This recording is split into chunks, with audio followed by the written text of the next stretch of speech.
మసూదన్ రెడ్డి గారు సార్ నమస్తే సార్.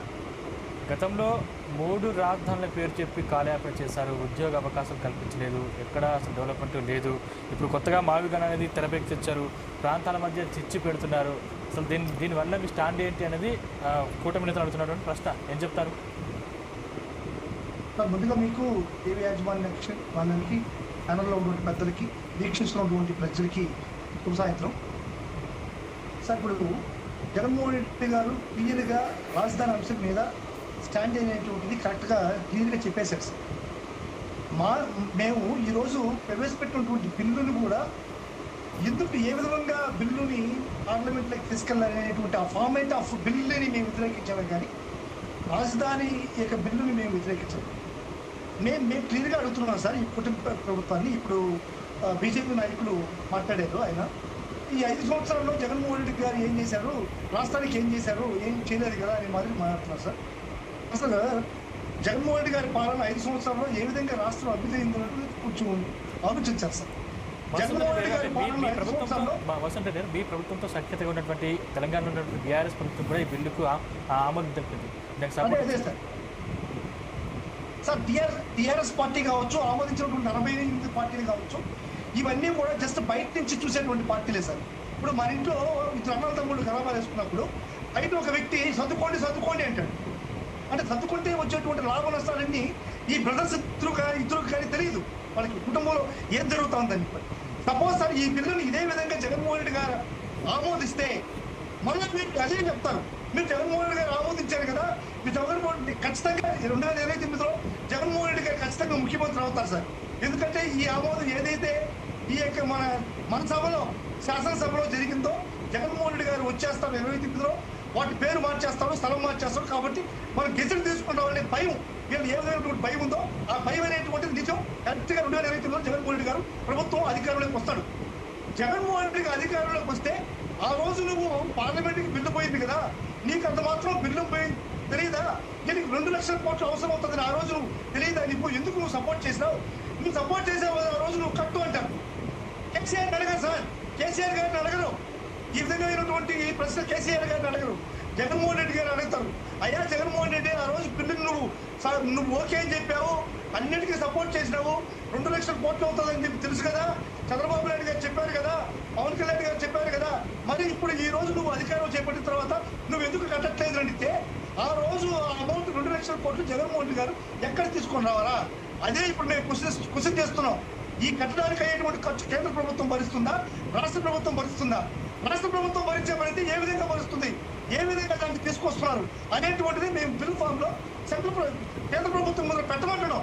అది జగన్మోహన్ రెడ్డి గారు వైఎస్ఆర్ కాంగ్రెస్ పార్టీ యొక్క వాదన. ఇప్పుడు అన్ని పార్టీలు ఓకే చెప్పాయి సార్. రేపు ఆ పార్టీలని జగన్మోహన్ రెడ్డి గారు అధికారంలో వచ్చిన తర్వాత కేసీఆర్లో లేకుంటే డిఎంకే వాళ్ళు లేకుంటే ఏడీఎంకే వాళ్ళు లేకుంటే బీజేపీలో ఎవరిని అడగవు, నువ్వే కట్టయ్యా అంటావు, నువ్వు కూడా సపోర్ట్ చేసే పని కట్ట అంటావు. ఈ ఒక్క విధానంతోనే జగన్మోహన్ రెడ్డి గారు బాధ్యత వహించాలనేటువంటి ఒక బాధ్యత ఉంది. కాబట్టి ఈ రోజే చెప్తున్నాడు జగన్మోహన్ రెడ్డి కరెక్ట్గా, ఇది కట్టడం అనేటువంటిది అసాధ్యం, ఇంత డబ్బు నువ్వు ఎక్కడి నుంచి తెస్తావు, ఇది కట్టడం అనేటువంటిది కాదు, దీంట్లో జరిగేటువంటి లోపపిస్తాడు ఏంటి, ఎంత అక్రమాలు చేస్తున్నాడు చంద్రబాబు నాయుడు గారు, ఇవన్నీ కూడా కేంద్ర ప్రభుత్వం కూలంకషంగా చూడాల్సిన అవసరం ఉందనేటువంటిది జగన్మోహన్ రెడ్డి. ఈ రోజు చంద్రబాబు నాయుడు మీరు ఎన్ని చెప్పినా సరే ఏదైతే కోర్ క్యాపిటల్ అమరావతి అని చెప్తున్నాడో ఆ అమరావతిని దాటి బయట రాడు సార్. ఎందుకంటే 2014లో శివరామకృష్ణ కమిషన్ అనేటువంటిది ఈ రోజునటువంటి కేంద్ర ప్రభుత్వం నియమించినటువంటి కమిషనే. మోడీ గారు బీజేపీ నాయకులు గుర్తుపెట్టుకోవాలి. ఆ శివరామకృష్ణ కమిషన్ ఏం చెప్పిందో వీళ్ళందరూ కూడా చెప్పాలి. ఇదే విధంగా 2015లో పవన్ కళ్యాణ్ గారు ఏం చెప్పారు మీరు చూడాలి.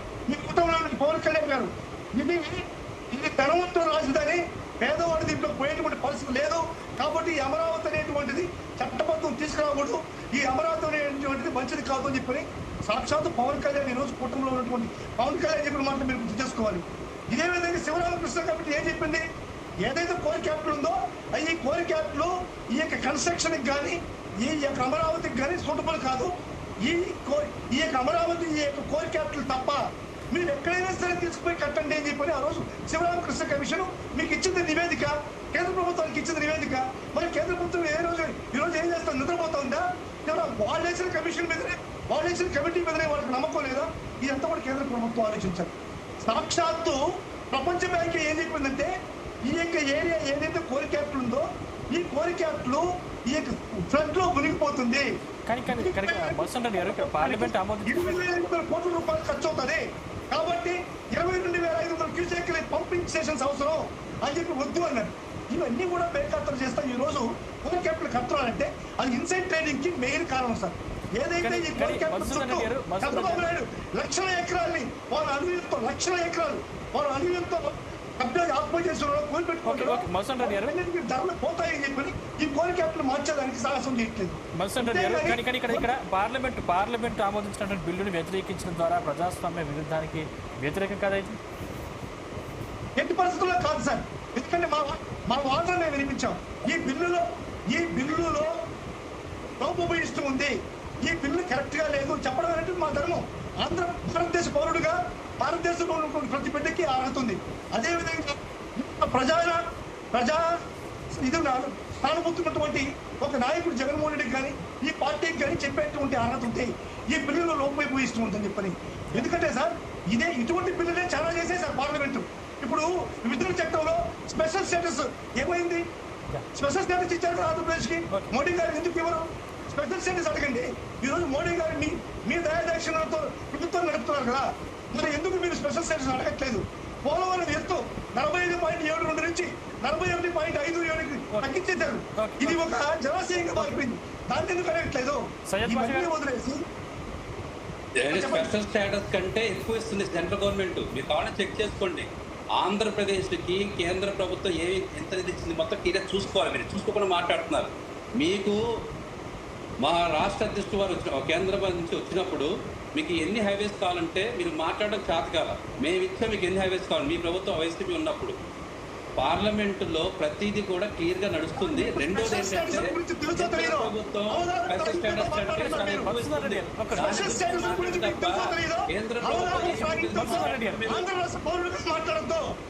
స్పెషల్ స్టేటస్ ఇస్తే వచ్చేటువంటి మనకు ఉపయోగాలు మీరు ఇచ్చేటువంటి రోడ్ల వలన మీరు ఇచ్చేటువంటి ఫండ్ వలన రాదు.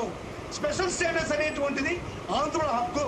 మీరు ఆంధ్ర రాష్ట్రంలో పుట్టిన బిడ్డగా స్పెషల్ స్టేటస్ కాదని మీరు ఇటువంటి మాట్లాడుతున్నారంటే స్పెషల్ స్టేటస్ కంటే ఎక్కువ ఇస్తున్నామని చెప్తున్నారు. ఎక్కువ ఇస్తున్నాం. అది కూడా మీ ప్రభుత్వం ఏం చేస్తారు? మీరు 5 సంవత్సరాలు పాలించారు.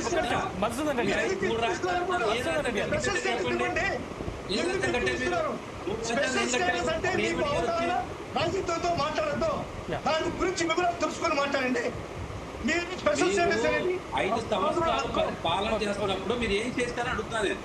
దీనికి ఆన్సర్ చేయండి. మీరు 5 సంవత్సరాలు పాలించారు కదా, అప్పుడు ఏం చేశారు సార్? 5 సంవత్సరాల పాలనలో జగన్మోహన్ రెడ్డి గారు 5 సంవత్సరాల పాలనలో 2 సంవత్సరాలు కోవిడ్ పోతే మిగతా 3 సంవత్సరాల్లో ఎన్ని పోర్టులు కట్టారు, ఎన్ని ఫిషింగ్ హార్బర్స్ కట్టారు, ఎన్ని ఫిష్ ల్యాండ్ సెంటర్స్ కట్టారు, ఎన్ని ఉద్దానం కిడ్నీ సెంటర్, అదేవిధంగా విమానాశ్రయాలు ఎన్ని కట్టారు, స్కూల్స్ ఏ విధంగా డెవలప్ చేశారు, నాడు నేడు ద్వారా ఎంతమంది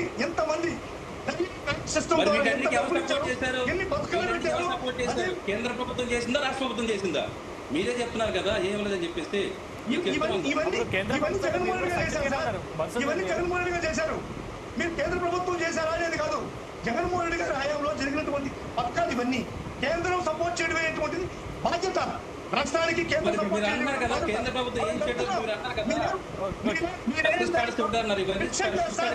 రాష్ట్రానికి వేసేది భిక్షం కాదు, రాష్ట్ర వాటా మీరు ఇస్తున్నారు.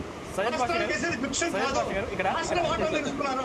మీరు ఇచ్చేది భిక్షం కాదు, రాష్ట్ర వాటా మీరు పొద్దున వసూలు చేసిన దాన్ని మీరు ఇస్తున్నారు మాకు. అంతేగాని మీరు పెట్టేస్తున్నారంటే స్పెషల్ స్టేటస్ ఇవ్వండి. నిజంగా మీకు ఆంధ్ర మీద అభిమానం ఉంటే, ఆంధ్ర రాష్ట్రం మీద గౌరవం ఉంటే స్పెషల్ స్టేటస్ ఇవ్వండి. ఏమి ఇవ్వక్కర్లేదు. ఏం చెప్తారు సైయద్ బాషా గారు? ఏం చెప్తారు? మీరు కూటమిలో మేము అయితే రాజధానికి కట్టుబడి ఉన్నాం. వాళ్ళు 5 సంవత్సరాల్లో వాళ్ళకి ఆయనే చెప్తున్నారు క్లియర్గా. వైసీపీ గవర్నమెంట్ చెప్తుంది అన్నీ కట్టామని చెప్పి. దాన్ని సపోర్ట్గా మేమే చేస్తామంటున్నారు. ఇప్పుడు కూడా మేము స్టాండ్ తీసుకున్నాం. మేము తప్పకుండా రాజధాని విషయంలో ప్రతి విషయంలో కూడా మా సపోర్ట్ ఉంటుంది. మోడీ గారికి ఆంధ్ర ప్రజలన్నా ఆంధ్ర రాష్ట్రాలు లేదు. కేంద్ర ప్రభుత్వాన్ని నేను ఒకటే క్వశ్చన్ చేస్తున్నాను సార్. కేంద్ర ప్రభుత్వాన్ని నేను ఒకటే క్వశ్చన్ చేస్తున్నాను.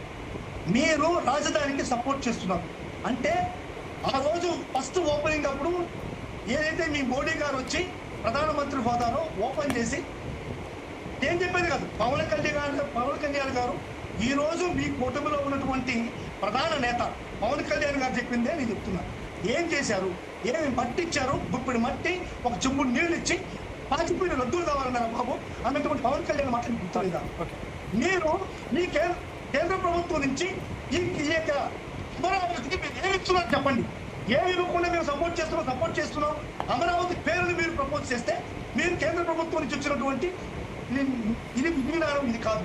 అసలు నిజంగా మీకు మధుసూదన్ రెడ్డి గారు సపోర్ట్ చేస్తారు, మాకు సపోర్ట్ చేయడం అని చెప్పేసి మీరు కేసీఆర్ గారు ఇందాక రాజధాని సపోర్ట్ చేస్తే ఆయన చేశారు అన్నది విషయం చెప్పారు. పార్టీ డెవలప్మెంట్ కి, ఆంధ్ర రాష్ట్ర డెవలప్మెంట్ కి ఏ పార్టీ కూడా శాశ్వత శత్రులు, శాశ్వత మిత్రులు ఉండరు. డెవలప్మెంట్ అనేది ఇంపార్టెంట్. డెవలప్మెంట్ కోసం ఎవరైనా ముందుకు వెళ్తారు. ఆ విషయంలో మీరేనంతే. మోడీ గారు శత్రువు కాదు. మా జగన్మోహన్ రెడ్డి గారు స్పష్టంగా చెప్పారు, మా సంబంధాలంతా రాష్ట్ర ప్రయోజనాల కోసమే కానీ మీకు మాకు శత్రుత్వం లేదు అని చెప్పని స్పష్టంగా జగన్మోహన్ రెడ్డి గారు చెప్పడం జరిగింది. మాకు మోడీ గారి యొక్క పాలన మీద నమ్మకం ఉంది వైసీపీకి, జగన్మోహన్ రెడ్డి గారికి కూడా. దీంట్లో మేము ఎట్టి పరిస్థితుల్లో ఏ విధమైనటువంటి మార్పు లేదు. మీరు చంద్రబాబు నాయుడు గారి మాయలో పడి మీరు చేస్తున్నటువంటి ఈ యొక్క ప్రయోజనాలను కూడా చంద్రబాబు నాయుడు గారు అకౌంట్ లో వేసుకుంటున్నారు. మీరు చంద్రబాబు నాయుడు గారు చేసేటువంటి కార్యక్రమాల మీద ఒక కమిషన్ అయింది. రాజధాని కమిషన్ అయింది.